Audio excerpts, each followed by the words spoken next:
En 2019, Stephanie tenía 33 años y por fuera llevaba una vida que muchos envidiaban. Una casa amplia, un coche nuevo, viajes frecuentes y un marido que era adorado en los círculos sociales. Pero por dentro era una mujer hecha pedazos, emocionalmente aislada, desgastada por convivir con un hombre que sabía cómo herir sin levantar la voz. Brandon era el tipo de persona que sonreía ante los demás y luego te lastimaba con un comentario gracioso que arrancaba carcajadas de todos. Menos de la víctima. Stephanie, con su forma discreta y su corazón meticuloso, aprendió a soportar, a fingir que no dolía y a guardar cada humillación en una caja invisible. Pero poco a poco el espacio interior se fue quedando pequeño. La peor parte de vivir con alguien como Brandon era el silencio. No el silencio cómodo entre dos personas que se entienden sin palabras, sino el silencio que grita, que pesa. Dentro de aquella casa bien decorada, Stephanie caminaba pisando huevos, como si cada paso pudiera detonar una bomba emocional. Cuando él llegaba del trabajo, ella ya sabía cuál era su estado de ánimo solo por el sonido de la manija de la puerta. Si él estaba de mal humor, bastaba una mirada para que ella se desmoronara. Pero era en las fiestas, en esas malditas fiestas, donde su máscara brillaba con más fuerza. Delante de los amigos, la trataba como si fuera un adorno roto, haciendo bromas sobre todo el tiempo libre que tenía, sobre su sensibilidad dramática y sobre cómo no podría vivir sin él. Y todos reían, pensando que era solo humor ácido. Nadie imaginaba el daño que esas palabras causaban en alguien que ya se preguntaba si era digna de amor. Stephanie no reaccionaba, nunca delante de los demás. Había desarrollado una especie de resistencia silenciosa, como una pared de concreto pulido. Nadie veía la grieta, pero por dentro ella ya se estaba desmoronando desde hacía tiempo. Cuando volvían a casa después de una de esas noches humillantes, fingía estar cansada y subía directamente al cuarto. A veces lloraba bajito en el baño, con la ducha encendida solo para disimular el sonido. Otras veces simplemente se acostaba mirando al techo, preguntándose en qué momento dejó de ser ella misma. Lo que dolía no era solo el desprecio, sino la duda. ¿Estaría exagerando? ¿Tendría él razón? Después de todo, él nunca la golpeó, nunca le gritó. Solo se burlaba. Solo la hacía parecer pequeña. Solo la hacía sentirse invisible. El giro no vino con un grito ni con una pelea. Llegó con una firma borracha en un bar cualquiera un sábado por la noche, cuando Brandon pensó que era gracioso escribir en una servilleta: «Prometo que, si algún día me dejas, te quedas con todo. Firmado. El idiota que no puede vivir sin ti». A él le pareció hilarante, rió tanto que lloró, se lo mostró a sus amigos y luego lo olvidó. Pero Stephanie guardó la servilleta, y esa noche no lloró. Fue la primera vez en años que sintió algo diferente, un chispazo, una chispa de regreso. Al día siguiente, le mostró la servilleta a Jenny, su mejor amiga desde la universidad, abogada de lengua afilada y corazón leal. Jenny miró aquello con una expresión que mezclaba lástima y furia y dijo: «Eso puede convertirse en un acuerdo, ¿sabías?». Stephanie no respondió en el momento, pero algo dentro de ella empezó a reorganizarse, como si, por primera vez, tuviera un arma silenciosa en las manos. A partir de ese día, Stephanie se convirtió en una observadora. Comenzó a registrar todo, discretamente, meticulosamente. Compró un disco duro externo, de esos pequeños, fáciles de esconder. Guardaba capturas de pantalla, mensajes, registros de llamadas e incluso audios. Brandon, en su arrogancia, nunca lo notó. Seguía creyéndose intocable, riendo fuerte de sus propias bromas crueles y saliendo a escondidas para encuentros sospechosos, mientras ella fingía no darse cuenta. Pero Stephanie lo veía todo, lo sentía todo, solo que ahora con otros ojos. El dolor seguía allí, pero ahora venía acompañado de un plan. Ya no iba a ser espectadora de su propia desvalorización. Iba a prepararse, fría, discreta, paciente. No quería venganza, quería libertad, pero una libertad segura. Jenny fue esencial en ese proceso. Con su estilo directo y afilado, ayudaba a Stephanie a entender qué pruebas tenían valor, cómo estructurar los documentos, qué podría usarse en caso de separación. No tiene que ser una guerra, tiene que ser inteligente, decía. Y Stephanie escuchaba. Con el tiempo, comenzó a actuar con un control casi militar. No había espacio para impulsos. El plan era esperar el momento correcto. Incluso cuando Brandon llegaba con perfume extraño en la ropa, o cuando ella escuchaba susurros en el teléfono que terminaban con él riendo y diciendo, «Claro que mi esposa no sospecha nada», ella tragaba todo, porque ahora lo sabía. Estaba construyendo su salida con la calma de quien ya entendió que el dolor no era solo sufrimiento, era combustible. El punto máximo del desprecio llegó en un día, aparentemente común, una cena en casa de los padres de él. Brandon llegó más tarde del trabajo, entró en casa sin siquiera saludarla, se cambió de ropa y dijo, «Vamos, estás lo suficientemente presentable». Ella no respondió. En el coche, silencio. En la cena, él fue el mismo de siempre, el bufón venenoso. Dijo en voz alta que una mujer que vive de Pinterest no entiende nada de la vida real, mientras su madre reía y su padre fingía no oír. Luego, frente a toda la familia, comentó que estaba pensando en comprar un apartamento más pequeño, solo para él, y miró directamente a Stephanie, como si ya supiera cuánto le dolería aquello. Ella sonrió. Una sonrisa que Brandon no notó, pero que Jenny, que también estaba allí, captó. Fue entonces cuando ambas se miraron con complicidad. Algo estaba a punto de cambiar. La gota que colmó el vaso, sin embargo, vino en forma de ironía cruel. Un mes antes de Navidad, Stephanie encontró una nota en el bolsillo de la chaqueta de él. Era un borrador, garabateado con prisa, de un plan que Brandon y su amigo Nate estaban tramando. La Navidad va a ser épica. Ella no va a saber qué hacer. Quiero ver a la princesita llorando frente a mamá. Stephanie leyó aquello en silencio, con las manos heladas y el estómago revuelto. No lo confrontó, guardó el papel, y ahí tuvo la certeza. Él planeaba la humillación como un espectáculo, un golpe final. Pero él no tenía idea de que ella también venía preparando el suyo, con más elegancia, más estrategia y una fuerza que él nunca imaginó que ella tuviera. La mesa de Navidad no sería el escenario de su derrota, sería el día en que él conocería el sabor amargo de subestimar a la mujer equivocada. En la víspera de Navidad, Stephanie durmió poco, no por miedo, sino por la adrenalina de lo que estaba por venir. Mientras todos pensaban en la cena, los regalos y la familia reunida, ella repasaba mentalmente cada etapa del plan. Separó los documentos, revisó los audios guardados, imprimió las conversaciones más explícitas, preparó las copias del acuerdo prenupcial, ahora legalizado con firma reconocida y validado por Jenny. Guardó todo en un sobre dorado, de esos de papel grueso, elegante, pesado. En el espejo se puso labial rojo como quien se viste de armadura. Y en el camino a casa de sus suegros, sentada en el asiento del pasajero, simplemente escuchaba a Brandon tararear una canción antigua, relajado, creyendo que esa noche marcaría el punto final de la mujer frágil que él pensaba que aún dominaba. La casa estaba llena, gente riendo alto, niños corriendo, olor a pavo asado en el horno.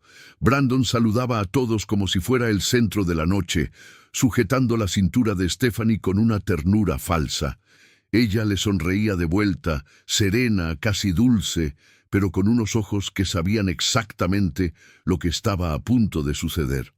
Durante la cena, Nate llegó tarde, trayendo una botella de vino caro y una mirada de complicidad maliciosa para Brandon. Intercambiaron un apretón de manos, seguido por un susurro que solo quien estaba atento notaría. Stephanie fingía no notar, participaba de las conversaciones, respondía preguntas de la tía, elogiaba el sazón de la suegra. Pero su corazón latía con un ritmo firme. No era miedo, era la marcha final hacia la liberación. Fue después del postre, cuando todos todavía estaban sentados a la mesa, riendo y recordando las navidades pasadas, que Brandon se levantó. Golpeó ligeramente la copa con el tenedor y pidió la atención de todos, con una sonrisa que rezumaba arrogancia. «Gente, tengo un regalito para Stephanie», dijo, sacando de su chaqueta un sobre simple, arrugado y con su nombre garabateado con prisa. Jenny, sentada a 2 sillas de distancia, dejó el tenedor sobre la mesa y se recostó discretamente. Stephanie tomó el sobre, lo abrió con calma, leyó las primeras líneas y levantó la mirada, serena. «¿Divorcio?», dijo con una sonrisa leve, casi divertida. Brandon soltó una carcajada. «¡Sorpresa!», dijo él, esperando una reacción quebrada que nunca llegó. Stephanie respiró hondo, colocó el papel de nuevo en el sobre y sin prisa tomó su bolso. De él sacó el sobre dorado. «¿Así que es noche de regalos de verdad?», dijo, con una voz clara, firme y educada. Le extendió el sobre a él, que lo tomó con la ceja arqueada, aún creyendo que tenía el control. Lo abrió, leyó, volvió a leer. El silencio cayó como una cortina espesa sobre la sala. El papel temblaba en sus manos. Era el acuerdo prenupcial original, firmado por él estando borracho y ahora registrado oficialmente. El documento estipulaba que, en caso de separación por infidelidad o abandono, ella se quedaría con la casa, los coches, la cuenta conjunta y el 70% de los bienes conyugales. La cláusula estaba resaltada en amarillo, y junto al documento, una hoja anexa, las pruebas, recibos, capturas de pantalla, audios, todo. Brandon palideció. Intentó reír nerviosamente, diciendo que eso era una broma, que esa servilleta nunca fue en serio. Pero la copia autenticada con firma reconocida y la confirmación de 2 testigos, incluyendo al propio Nate, no dejaba margen. Nate, al oír su nombre, abrió los ojos como platos. «¿Usaste mi firma en eso?», soltó, sorprendido, mirando a Brandon como quien se da cuenta demasiado tarde de que formaba parte de un juego más peligroso de lo que pensaba. El ambiente, antes festivo, se sumió en un silencio incómodo. La suegra se llevó la mano a la boca. El padre de Brandon, que siempre se mantuvo al margen, simplemente bajó la mirada, como si finalmente comprendiera la dimensión de lo que su hijo era capaz de hacer. Y fue entonces cuando Stephanie, aún de pie, mantuvo su postura elegante, pero dejó caer la última bomba. «Ah, y una cosa más», dijo, colocando calmadamente la mano sobre su vientre. «Estoy embarazada». El anuncio, simple y directo, resonó como un trueno en la sala. No sonrió. No buscó conmover. Solo lo declaró, con la misma firmeza con la que se leería un extracto bancario. Brandon se quedó mudo. El peso de la información no era solo emocional, era legal. El embarazo validaba aún más sus derechos, hacía que el acuerdo fuera aún más sólido y lo dejaba en total desventaja. El hombre que intentó destruirla frente a todos estaba ahora acorralado, vulnerable y desenmascarado, y no había nada que pudiera hacer para cambiar el rumbo. Brandon intentó hablar, pero las palabras no salían. Balbuceó algo sobre poder hablar después y estiró la mano, intentando recuperar parte del control con un gesto que ya no causaba ningún efecto. Stephanie simplemente se alejó. Nate, incómodo con la tensión, se levantó murmurando que no sabía nada de esto, intentando salvar su propia piel.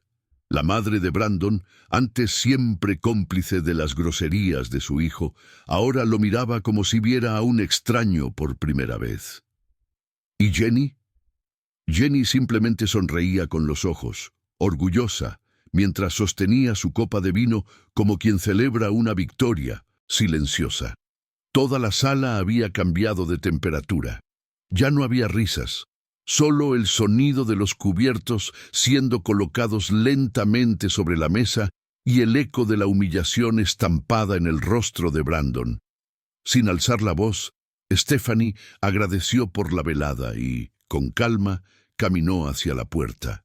Se detuvo solo para abrazar a su prima Elena, que tenía los ojos llorosos, y para besar levemente la frente de Beth, su hermana mayor, que también había presenciado tantos silencios sin saber nunca cómo actuar. «Todo va a estar bien ahora», dijo, como quien habla más para sí misma que para los demás. Y entonces salió. Con el abrigo en el brazo, la cabeza en alto y los pasos ligeros de quien, por primera vez en años, caminaba sin el peso invisible de encogerse para caber en una relación que siempre la había empequeñecido. Afuera, el viento de diciembre rozaba su rostro, pero ella sentía un calor interno que no venía del clima, venía de la liberación. A la mañana siguiente, antes incluso de 1900 que saliera el sol, Stephanie ya estaba de pie. Había dormido pocas horas, pero sentía una lucidez que no experimentaba desde hacía años. Lo primero que hizo fue llamar a la empresa de seguridad y cambiar todas las cerraduras de la casa. Lo segundo fue llamar al banco y congelar la cuenta conjunta hasta que el proceso estuviera formalmente concluido. Nada de impulsividad. Todo según el plan previamente trazado con Jenny. La tercera acción del día fue la más simbólica. Sacar, prenda por prenda, toda la ropa de Brandon del armario. Lo guardó todo en cajas con etiquetas simples, historia cerrada. Cuando terminó, respiró hondo y abrió las ventanas de la casa. Dejó que entrara el viento, que barriera los rincones, que espantara los fantasmas. Ese hogar, antes tan opresivo, ahora tenía otro aroma, otra luz, otra energía. Stephanie caminaba por las habitaciones con la sensación de estar pisando territorio nuevo, aunque no se hubiera mudado. Pasó un rato sentada en el suelo del cuarto que sería para el bebé, con las manos sobre su vientre aún discreto, pero ya presente. No sabía aún si sería niño o niña, pero sí sabía que ese niño jamás crecería en un ambiente de miedo. Prometió allí, en silencio, que sería diferente, que el amor no iba a ser algo que duela, que minimice, que lo que ella vivió serviría como un hito. El fin de un ciclo tóxico y el inicio de una vida basada en la elección, no en la supervivencia. Por primera vez, el silencio de esa casa era acogedor. En los días que siguieron, Stephanie experimentó una especie de duelo silencioso. No por el fin del matrimonio, de eso no sentía nostalgia, sino por el tiempo que pasó creyendo que aquello era amor. Lloró algunas veces, no por querer de vuelta a Brandon, sino por recordar a la versión de sí misma que se encogía ante las bromas, que dudaba de su propio valor. Fueron lágrimas de limpieza, no de añoranza, y cada vez que se permitía sentir, se sentía más fuerte después. Con el apoyo de Jenny, comenzó a organizar su rutina sin las sombras del pasado. Agendó consultas médicas, reformó el cuarto del bebé, renovó la sala con plantas y colores suaves. Pequeñas acciones, pero cada una era un ladrillo en la reconstrucción de la mujer que siempre fue, solo que lo había olvidado por un tiempo. Beth, su hermana, empezó a visitarla con más frecuencia. Tomaban té en la terraza y conversaban sobre todo, incluso sobre el silencio de Beth en los años en que Stephanie sufría callada. No sabía qué hacer, confesó Beth en uno de esos encuentros, pero ahora estoy aquí. Y eso bastaba. Elena, la prima que siempre fue más como una hermana que una prima, apareció con una cuna de madera hecha a mano, herencia de la bisabuela. Es para recordarte que vienes de una línea de mujeres que no bajan la cabeza, dijo. Y Jenny. Jenny seguía siendo una roca, abogada, amiga, consejera, hombro. Un trío de mujeres que cada una a su manera formaba una red sólida de afecto y fuerza alrededor de Stephanie. Era allí, entre ellas, donde ella encontraba su nuevo norte. Mientras Stephanie reconstruía su vida en silencio y con constancia, Brandon comenzaba a sentir los efectos de su propio veneno. La noticia de la cena de Navidad corrió rápido entre los círculos sociales, y no fue ella quien la divulgó. Fueron los propios invitados, impactados por cómo se desarrolló todo. Los amigos empezaron a alejarse. Aquellos que reían con sus bromas se dieron cuenta, demasiado tarde, de cuánto habían contribuido al ambiente abusivo. Algunos intentaron disculparse con Stephanie por las bromas, los silencios cómplices, las veces que vieron y fingieron no ver. Otros simplemente desaparecieron, consumidos por la vergüenza. Brandon, por otro lado, se hizo conocido como el hombre que intentó humillar a su esposa y terminó siendo humillado por ella, con clase, con pruebas y con embarazo. En el trabajo, intentó mantener la postura, pero incluso allí su imagen comenzó a desmoronarse. Los clientes comentaban, los colegas cuchicheaban, y la actitud arrogante que antes impresionaba pasó a ser vista por lo que era, el disfraz de un hombre inseguro. Nate, que siempre fue su socio en el sarcasmo, ahora lo evitaba. «Me expusiste», llegó a decirle en un encuentro breve y tenso, rompiendo vínculos. El aislamiento fue llegando poco a poco, como una marea que se retira.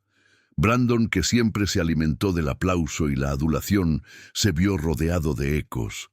Stephanie, por su parte, no buscaba venganza, pero, en Mindonis, silencio, recibía la justicia de la vida. Con cada noticia que le llegaba, simplemente reafirmaba lo que ya sabía. Él cavó su propia tumba y ella solo eligió no caer con él. Meses después nació el bebé, una niña. Stephanie eligió el nombre Maya, que significa fuerza interior. El parto fue tranquilo, atendido por un equipo que ella misma había elegido con cuidado. Jenny estaba allí, sosteniéndole la mano, mientras Beth y Elena esperaban en la sala de recepción con lágrimas en los ojos. Cuando Maya lloró por primera vez, Stephanie sintió que ese sonido llenaba todos los vacíos que Brandon había dejado. No era solo el nacimiento de una niña, sino el renacimiento de una mujer completa.